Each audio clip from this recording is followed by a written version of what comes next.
حضور صلی اللہ علیہ وسلم کے صحابی ہیں، ان کا نام ہے ربیعہ رضی اللہ تعالیٰ عنہ۔ روایت کرتے ہیں کہ میں سفر میں حضور صلی اللہ علیہ وسلم کے ساتھ ہوتا تھا۔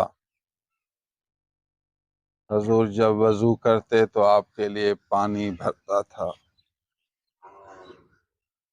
پھر آپ کو وضو کراتا تھا، منہ میں پانی ڈالتا تھا، پھر حضور وضو کرتے تھے۔ یہ ادب ہے، محبت ہے، پھر ادب ہے۔ اگر آپ کے والد صاحب عمر رسیدہ ہیں، بوڑھے ہیں، آپ کو ابھی پتہ چلا وضو کی ضرورت ہے اور سہولت نہیں، تو آپ پانی بھر کر رکھو، ابا یہ پانی کا لوٹا رکھا ہوا ہے، تو اس کو پھر پانی بھرنے کی ضرورت پیش نہیں آئے گی۔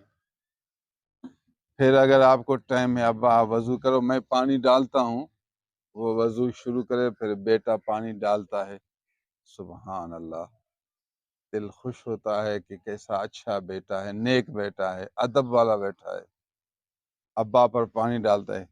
کوئی باہر کا آدمی دیکھے ابا وضو کرا بیٹا ڈال رہا ہے تو وہ سبحان اللہ پڑھے گا، ماشاءاللہ، اس کو رشک پیدا ہوگا کہ میرے بیٹے بھی ایسے ہوتے، یا پھر اس کے دل میں خیال ہوتا میں بھی اپنے ابا کا اس ادب کرتا۔ یہ صحابہ کرام کا ادب ہے۔ حدیث مبارک مسلم شریف، صحاح ستہ کی کتاب مسلم شریف میں حدیث موجود ہے اور مشکات شریف میں منقول ہے۔ جاننا چاہیے کہ وضو میں غیر سے مدد لینا مکروہ ہے۔ فقہائے کرام لکھتے ہیں کہ وضو میں غیر سے مدد لینا مکروہ ہے۔ وضو خود کرو، دوسروں سے مدد نہ لو، اس کا کیا مطلب؟ اس روایت کا مطلب یہ ہے، اس فقہی مسئلے کا مطلب یہ ہے کہ آپ چپ کریں، پانی بھی وہ ڈالے اور آپ کے ہاتھ کو ملے بھی وہ، آپ کے منہ پر پانی ڈال کے آپ کے منہ کو ایسے ملے وہ، اس کو کہتے ہیں مدد لینا۔ آپ اپنے ہاتھ سے منہ پر ہاتھ پھیر رہے ہیں، وہ صرف پانی ڈال رہا ہے، تو پانی ڈالنا مدد لینا نہیں، وہ ادب کرنا ہے۔ مدد لینا تب ہوگا جب آپ چپ کر کے بیٹھیں، وہ ہاتھ بھی خود پھیرے۔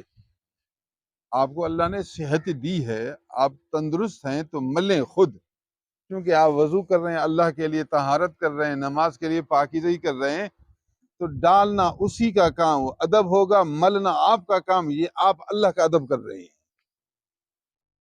تو ایک اشکال پیدا ہوتا تھا، میں نے اس اشکال کا بھی حل کر دیا کہ غیر سے مدد لینا مکروہ ہے، اس کا مطلب یہ ہے کہ ہاتھ بھی وہ خود پھیرے، یہ ہے مدد لینا۔ وہ ہاتھ نہ پھیرے، وہ صرف پانی ڈالے، تو یہ مدد لینا نہیں، اس کا ادب کرنا ہے۔ آپ خود ہاتھ مل رہے ہیں تو آپ اللہ کا ادب کر رہے ہیں۔